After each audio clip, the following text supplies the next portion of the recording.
సందర్భంలో BRS party ఈ రకంగా అరాచకం చేయడం, ఈ రకంగా దాన్ని అడ్డుకోవడం, సభను డిస్టర్బ్ చేయడం ఇది బాధాకరం సార్. ఇది అత్యంత బాధాకరం. ఇది బీసీలకు సంబంధించినటువంటి అంశం సార్.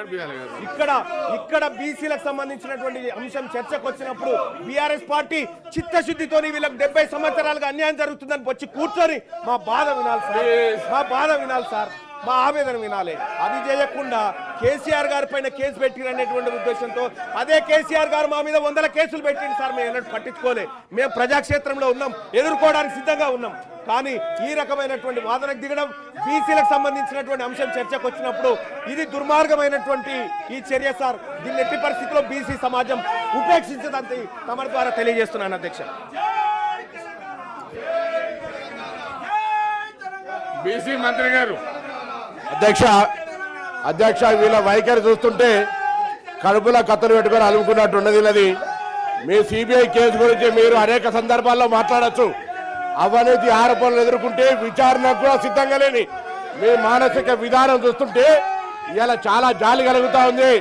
ఇవాళ 42% రిజర్వేషన్లకు బేసిక్ గా టీఆర్ఎస్ పార్టీ ఫ్యూడలిస్టిక్ పార్టీ వ్యతిరేకంగా ఉంది కాబట్టి ఇవాళ రిజర్వేషన్ల అంశం ఇక్కడ దానికి సంబంధించి పంచాయతీ రాజ్ మున్సిపల్ అడ్మినిస్ట్రేషన్ కోట ఎత్తేస్తుంటే ఇవాళ టీఆర్ఎస్ కావాల్సుకొని సిబిఐ పేరు మీద కార్యక్రమం చేస్తా ఉంది.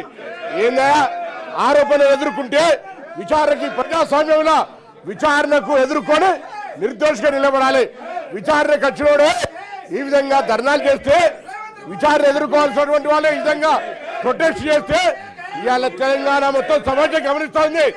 బీఆర్ఎస్ పార్టీ బీసీల పట్ల ఉన్న వైఖరి, బీసీల పట్ల ఉన్నటువంటి ప్రేమ ఏ విధంగా కనబడుతుందో చూస్తా ఉన్నాం. డెఫినెట్లీగా ఇది ప్రజలు గమనించాలి. తెలంగాణ ప్రజలంతా గమనిస్తారు. బీఆర్ఎస్ వైఖరి ఏ విధంగా అయితే బీసీలకు సంబంధించి రిజర్వేషన్లు అడ్డుకోవడానికి చేస్తా ఉన్నారు.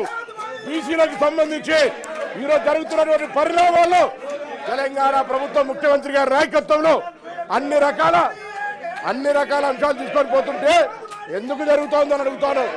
ఏమైంది? కనీసం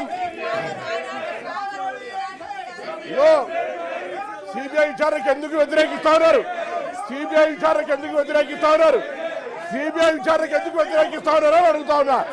ఇవాళ చర్చ ముందు 42% కానీ 42% కానివ్వండి, 42% పేరు మీద అడ్డుకునే కూడా జరుగుతోంది.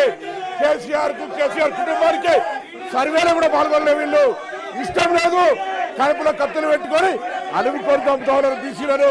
ఇవాళ బీసీలకు అన్యాయం చేస్తుంటే